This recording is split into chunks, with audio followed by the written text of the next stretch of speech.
I don't approve. The boardroom went silent. Alexandra Torres, our CEO, stopped mid-presentation about eliminating my position and stared at me like I'd lost my mind. Ryan, this doesn't require your approval, she said, that consultant smile still in place. Actually, it does. I own 51% of this company. You should have seen her face. But let me back up and explain how a 49-year-old senior director of engineering ended up owning the place he was about to get fired from. My name is Ryan Coleman, and I've been at Helixion Tech for most of my adult career. I'm not the kind of guy who usually gets involved in corporate drama. I write code, fix servers, and solve problems that have actual solutions. I like systems that work, people who do what they say, and meetings that end with clear action items instead of more meetings. But sometimes the problems find you whether you want them to or not.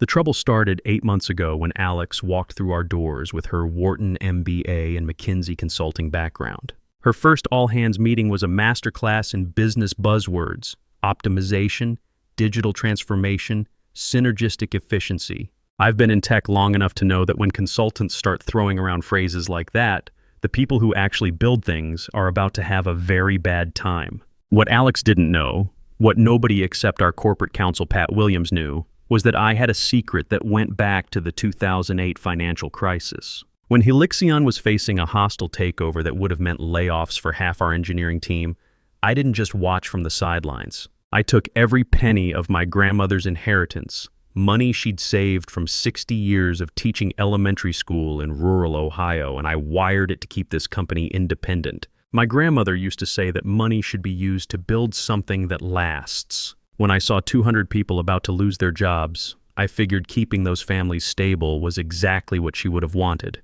The lawyer set up Coleman Holdings to handle the paperwork quietly. I became the majority shareholder overnight, but I never took the corner office or executive parking spot that came with it. I stayed in my same cube, kept my same title, kept doing the same work I'd always done. The work was what mattered, not having your name on the door. For 15 years, that arrangement worked perfectly. The company stayed independent and profitable, and I got to keep building systems that solved real problems. Then Alex arrived with her theories about efficiency. The first few months were uncomfortable but manageable. She'd tour the engineering floor asking questions that revealed she thought of our infrastructure as spreadsheet line items rather than the foundation everything else was built on. Why do we need 3 database administrators? Can't we outsource the server monitoring? What's preventing faster cloud migration? Every question showed that she saw engineering as a cost center instead of the engine that kept the whole operation running. But I kept quiet and focused on my work. That's what you do when you've been around long enough to know that most management fads eventually burn themselves out. The real problem started 4 months ago with small changes wrapped in corporate speak designed to make them sound like improvements. My access to certain system dashboards got revoked, streamlining permissions for security compliance. Members of my team started getting reassigned without consultation, promoting cross-functional collaboration. Junior developers who'd worked on my systems for years suddenly couldn't discuss architecture decisions with me, flattening hierarchical communication barriers. Each change individually seemed reasonable, but the pattern was clear. Alex was systematically cutting me out of everything I'd built over the past 2 decades. The servers I'd configured, the databases I'd optimized, the monitoring systems I'd implemented after learning painful lessons about what happens when critical services fail. All of it was being handed over to people who'd never lived through a real emergency. Here's what Alex never understood about system architecture. You can't optimize something you don't fully comprehend. Every backup procedure, every monitoring script, every configuration setting exists because someone learned a hard lesson about what happens when those safeguards aren't there. You can ignore that institutional knowledge for a while, but eventually something critical breaks, and then everyone remembers why those components were so important. I started keeping detailed documentation, not because I was planning drama, but because I'm an engineer. When you see patterns that don't make sense, you document them. Access denials with timestamps, meeting invitations that mysteriously disappeared, system changes that introduced new failure points. Every incident went into a folder because I had a feeling someone was going to need to explain what went wrong when things eventually fell apart. The breaking point came when Pat Williams sent me a message that made my blood run cold. The board was reviewing a formal proposal to transition my role to external advisory capacity, corporate speak for pushing me out while trying to sound professional. The proposal was marked pending shareholder approval. Pat's follow-up message was 3 words: she has no idea. That's when everything clicked. Alex had been maneuvering toward this moment for months. All the access revocations, team reassignments, systematic marginalization, it was building toward a board presentation where she could point to my reduced involvement as evidence that my position was redundant. She thought she was playing chess, moving pieces until I had no choice but to resign quietly. What she didn't realize was that she needed permission from the one person who would never give it. This wasn't just about my job anymore. At 49, starting over meant explaining to potential employers why someone with my experience was available. It meant possibly relocating my family, disrupting my daughter's senior year, telling my wife that the stable career we'd built our retirement plans around was gone. It meant watching systems I'd spent decades perfecting get dismantled by people who didn't understand what they were breaking. The meeting where she called me replaceable was supposed to be the final push. Make me feel obsolete so I'd walk away voluntarily, letting her tell the board the transition was mutual. Instead, sitting there listening to her explain why decades of experience were no longer needed, I felt something I hadn't felt in years. Not anger exactly, but the kind of calm clarity that comes when you finally understand exactly what needs to be done. She wanted to optimize me out of existence. She had no idea that the person she was trying to eliminate was the one person whose approval she actually needed. Sometimes the quiet guy in the back of the room turns out to be the most important person there. The next morning, I walked into the office like nothing had changed. Same time, same route through the parking garage, same nod to Jerry the security guard who'd been checking badges since dial-up internet was cutting-edge technology. But everything was different now. I wasn't just documenting problems anymore, I was building a case that could either save my career or destroy it completely. The first thing I did was pull up our system monitoring dashboards. What I found made me understand just how dangerous Alex's efficiency campaign had become. Over the past 3 months, while her team had been streamlining our infrastructure, error rates had climbed 28%. Database response times were up 22%. Most concerning, our core payment processing system, handling nearly $3 billion annually, was throwing intermittent failures that nobody seemed to be tracking systematically. This wasn't corporate politics anymore. This was technical negligence that could cost us tens of millions if the wrong component failed at peak transaction time. I opened a new spreadsheet and started logging everything methodically. Date, time, affected system, error type, probable root cause. The pattern that emerged was damning. Every significant incident over the past 3 months traced directly back to changes made by Alex's team. They were treating our infrastructure like a business school case study, moving pieces around based on theoretical cost savings without understanding the practical implications. You know what drives me crazy about management consultants? They look at a database server that's been running flawlessly for 8 years and see expensive legacy hardware that needs cloud migration. They don't see the custom indexing strategies developed after the 2011 traffic spike nearly brought down our entire e-commerce platform. They don't understand the specific memory configurations that prevent cascading failures during peak loads. To them, it's all just costly equipment that can be replaced with something newer and cheaper. The problem is, newer and cheaper doesn't mean better when you're dealing with systems that have evolved to handle real-world complexity. Every change Alex's team implemented looked brilliant in presentations, but they were systematically removing safeguards that kept our systems stable under pressure. 3 days after that replaceable conversation, I lost access to the production monitoring console. The notification came through standard IT channels, with Alex's name visible in the approval chain. Compliance with updated security protocols, the ticket explained. Translation: they didn't want me seeing how badly their changes were affecting system stability. But here's the advantage of working somewhere for decades. You know people, and people know you. When you've spent years helping other teams solve their toughest technical challenges, they remember. When you've been the guy answering emergency calls at 2 a.m. to fix critical problems, that builds relationships deeper than org charts and access permissions. 3 of my senior colleagues, Tom Brady from databases, Sarah Kim from security, and Mike Chen from networks, all started reaching out with similar stories. Alex's team had ignored their warnings about system dependencies, disabled monitoring that had prevented past breaches, and rushed changes without proper testing. Each conversation revealed the same pattern: experienced engineers getting overruled by people who mistook complexity for inefficiency. These weren't just systems to me. I'd been the one getting 3 a.m. calls when things broke. I'd explained to angry customers why their payments failed, I'd spent weekends rebuilding servers that crashed at the worst possible moments. Alex saw cost centers. I saw years of learned lessons that were about to be thrown away. The breaking point came on a Friday afternoon. I was working on a capacity planning analysis, not because anyone had asked for it, but because I could see trouble coming when my workstation screen went blue. System crash. Within seconds, my phone started buzzing with messages from engineers throughout the building. The payment processing system was down. Complete outage. No transactions going through anywhere in our network. Every minute of downtime cost us approximately $195,000 in lost revenue, not counting customer service impacts and potential regulatory issues. I walked to the network operations center where controlled chaos was unfolding. 8 people clustered around monitoring screens, showing cascading red alerts, trying to figure out what had gone wrong. Alex was there too, asking questions that made it obvious she didn't understand what she was looking at. How long until we're operational? She kept demanding.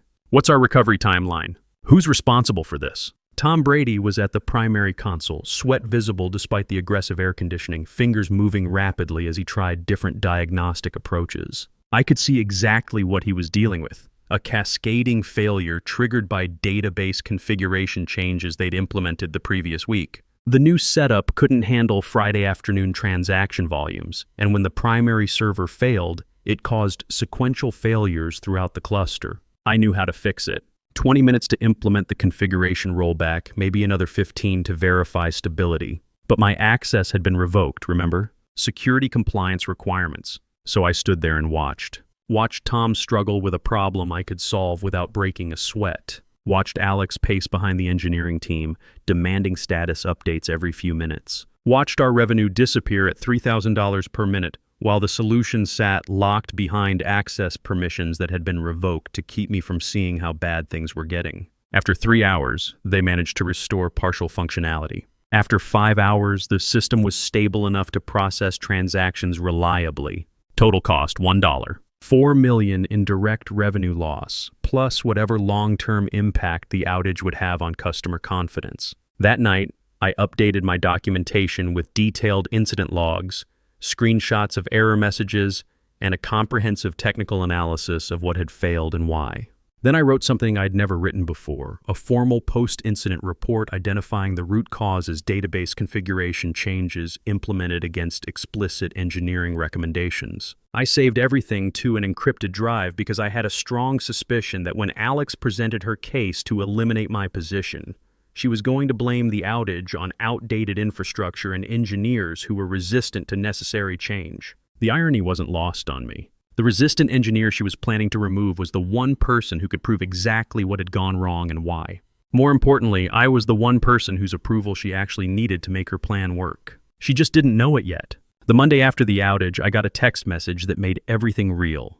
Coffee. Now, you know where. It was from Pat Williams, our corporate counsel and the only person at Helixion who knew about Coleman Holdings. Pat had been more than just a lawyer to me. She was the one person who'd watched me grow from a junior developer panicking about a hostile takeover into someone willing to risk everything for the company. When I'd called her in 2008, voice shaking as I explained my plan to invest my grandmother's inheritance, she hadn't just handled the legal paperwork. She'd talked me through the biggest decision of my life. We met at the same coffee shop where we'd discussed the original investment structure 15 years earlier. Pat looked like she hadn't slept well, which probably meant she'd been up late reviewing corporate bylaws and shareholder agreements. She slid a manila folder across the small table without bothering with pleasantries. "They're accelerating the timeline," she said quietly. "Board meeting scheduled for Thursday morning. Alex has submitted a formal proposal to eliminate your position and redistribute your responsibilities to what she calls more adaptable technical resources."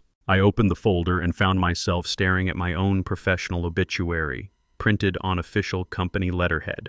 The document was crafted with corporate precision that made termination sound like strategic evolution. It talked about organizational modernization and resource optimization.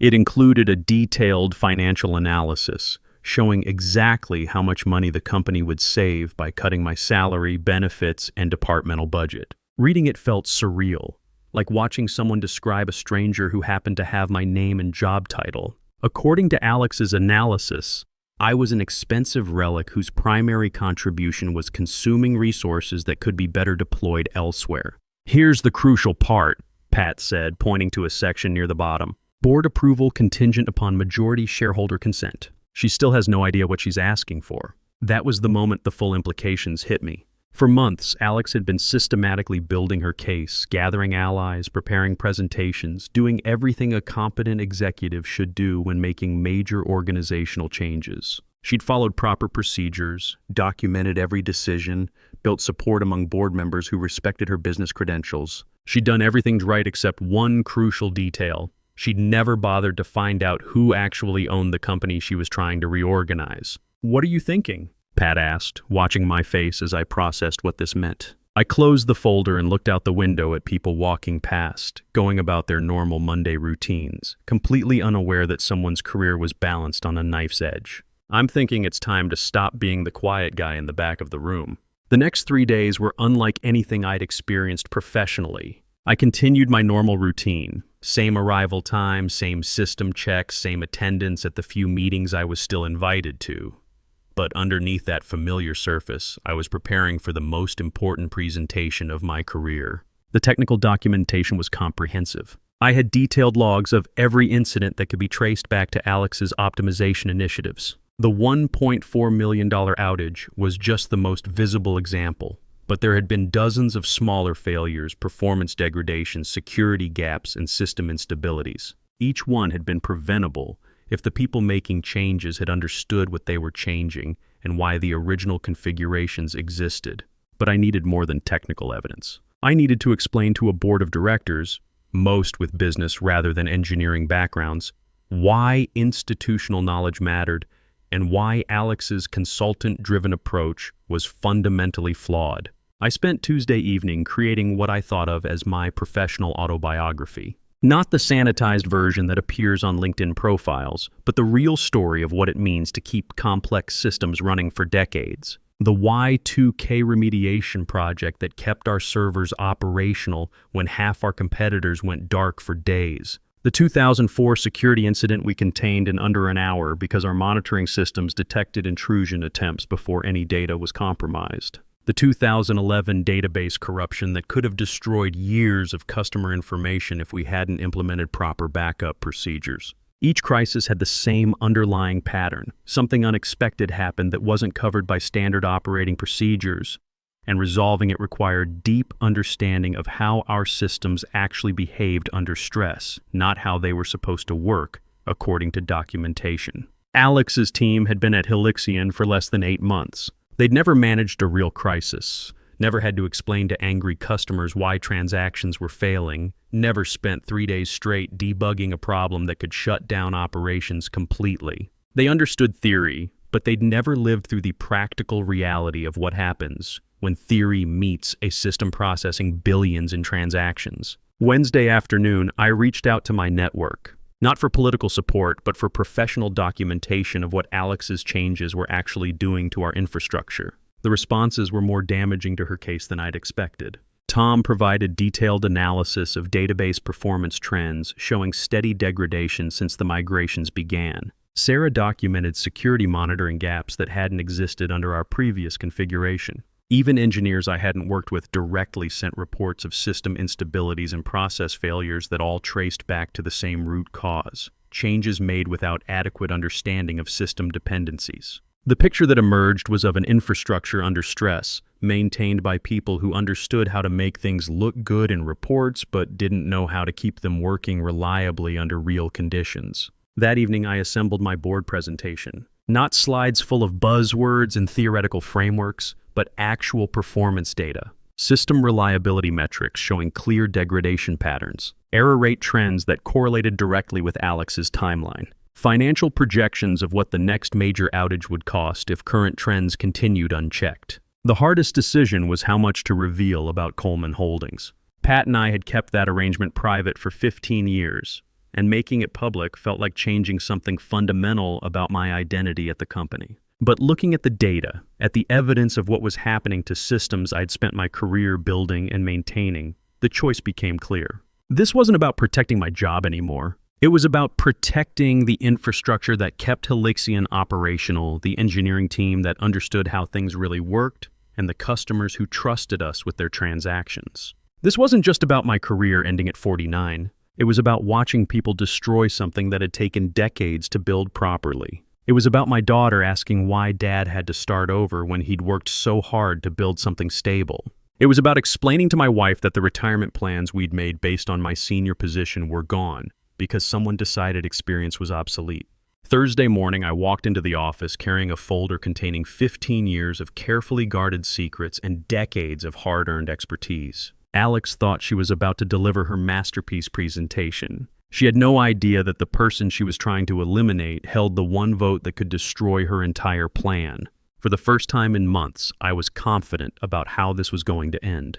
The boardroom was already 3/4 full when I arrived Thursday morning at 8:45. I took my usual spot in the back corner, close enough to see everyone's faces, far enough away that I wouldn't be noticed until the right moment. That was still the plan anyway. Alex walked in at exactly 9 o'clock, looking like she'd stepped out of a Harvard Business Review case study. Dark navy suit, leather portfolio, the kind of confident posture that announced she'd already decided how this meeting would end. Her presentation materials were perfectly organized, her supporting documents color-coded and tabbed, her allies positioned strategically around the mahogany table. She thought she was about to deliver the final move in a chess game she'd been playing for months. She had no idea she was walking into a trap 15 years in the making. The meeting opened with routine quarterly business, budget approvals, market analysis reports, procedural items that make corporate governance feel like watching grass grow. Then Board Chairman William Morrison called for new business, and Alex stood up with that practiced smile.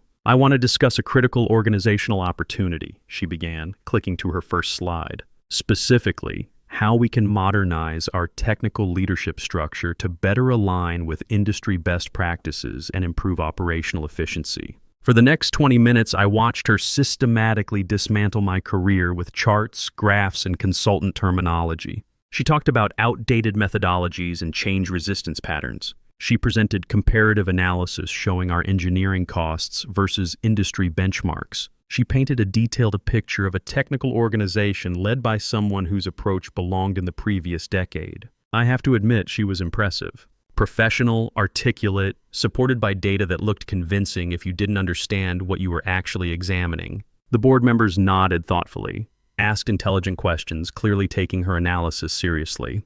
Then she reached her recommendation slide. Based on this comprehensive analysis, I propose we transition Ryan Coleman to an external advisory capacity, redistributing his current responsibilities among more agile technical team members. This restructuring will reduce annual operating expenses by approximately $380,000 while improving development velocity and modernization timelines. Chairman Morrison looked around the room with the expression of someone preparing to facilitate a routine procedural vote. "Are there any questions or concerns before we proceed with board approval?" That was my cue. "Actually, I have several concerns," I said, standing up and walking toward the front. Every head turned, including Alex's, though her expression showed more irritation than surprise. She probably thought I was about to make some desperate emotional appeal about loyalty and years of service. She was about to learn how wrong assumptions can be. "Alex, you mentioned that our engineering costs are significantly higher than industry benchmarks," I continued,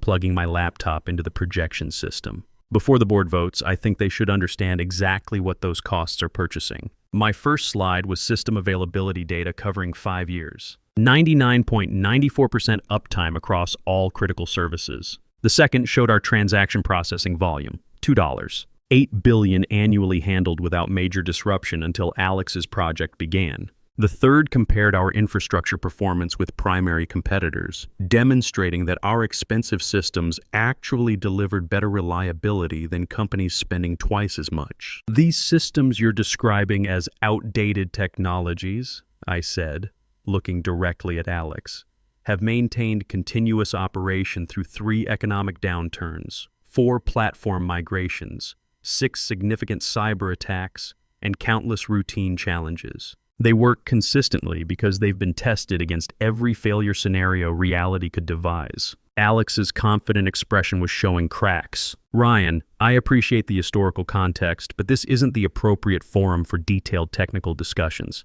You're absolutely right, I replied, advancing to my next slide. Let's focus on business impact. What appeared on the screen was a comprehensive timeline of every significant system incident over the past 6 months, each one correlated with specific changes made during Alex's infrastructure project. The $1.4 million outage was prominently featured, surrounded by dozens of smaller failures, performance degradations, and security vulnerabilities that had been introduced systematically. Tom Brady explicitly warned that server configuration changes would cause cascading failures under peak loads. Sarah Kim documented security monitoring gaps that would be created by disabling intrusion detection systems. Every technical recommendation from experienced staff was overruled in favor of theoretical improvements that looked impressive in presentations but failed when confronted with real operational demands. The room had become completely silent except for the quiet hum of the projection system. Alex was staring at the screen like it contained information she'd never seen before. The question the board needs to consider, I continued, isn't whether our engineering expenses exceed some industry average. The question is whether you want to save money by eliminating the institutional knowledge that prevents those expenses from becoming 10 times higher when critical systems fail. Morrison leaned forward, studying the incident timeline with obvious concern. Ryan, this is valuable information, but Alex's proposal still requires formal shareholder approval for organizational changes at your level. Alex nodded quickly, trying to regain narrative control. That's correct. This restructuring is contingent upon shareholder consent, but our preliminary discussions indicate no anticipated obstacles. Pat Williams, who had been sitting quietly in the corner, cleared her throat and stood up. Actually, there might be a significant obstacle to that approval process. She walked to the front, carrying a folder I recognized, and suddenly everyone was about to learn a secret Pat and I had kept for 15 years.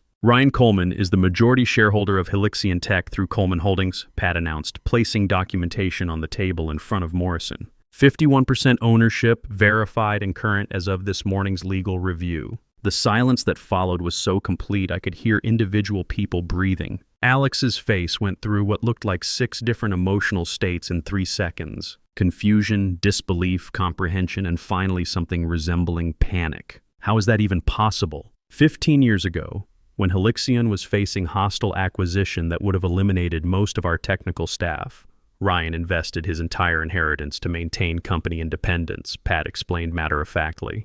He's been the majority owner ever since, though he chose to continue in his operational role rather than assume executive control. I looked directly at Alex. And as majority shareholder, I don't approve this organizational transition. Morrison was examining the ownership documents like they contained nuclear launch codes. Ryan, if this documentation is accurate, why haven't you disclosed this ownership structure previously? Because I never wanted to be the owner, I said simply. I wanted to be the engineer who kept systems running and problems solved. But when someone attempts to eliminate institutional knowledge without understanding what they're potentially destroying, that's when the quiet engineer has to speak up. Alex found her voice, though it sounded strained. This disclosure doesn't change the fundamental analysis. The company still requires modernization and organizational efficiency. You're completely right, I agreed. And as majority shareholder, I'm promoting myself to Chief Technology Officer, effective immediately. We'll implement modernization carefully, systematically, with full input from people who understand both what we're changing and why. Alex submitted her resignation the following Monday. No dramatic confrontation, no angry exit interview, just a professional departure announcement about pursuing new strategic opportunities. As for me, I finally accepted the executive title that matched what I'd been doing all along. The corner office came with the promotion, but I kept my original cube because that's where real work happens. I've started implementing gradual modernization that respects existing infrastructure while systematically upgrading components that genuinely need improvement. Our system uptime is back above 99%. The performance issues that developed during Alex's project have been resolved. Most importantly, we've established protocols ensuring that technical changes are evaluated by people who understand both business requirements and engineering implications. You know what I learned? Sometimes being quiet isn't about avoiding conflict. Sometimes it's about being patient enough to let people reveal who they really are. And when the moment comes to speak up, you better have more than opinions. You better have facts, data, and the expertise to support every word. The systems are running smoothly now. The team knows their knowledge is respected. And somewhere out there, Alex is probably giving presentations about organizational optimization to some other company that doesn't yet realize what they're about to lose. Me? I'm back to doing what I've always done best: solving problems, maintaining systems, and keeping things running. The only difference is that now everyone knows the quiet guy in the back of the room isn't just another employee. Sometimes he's the person who owns the whole place.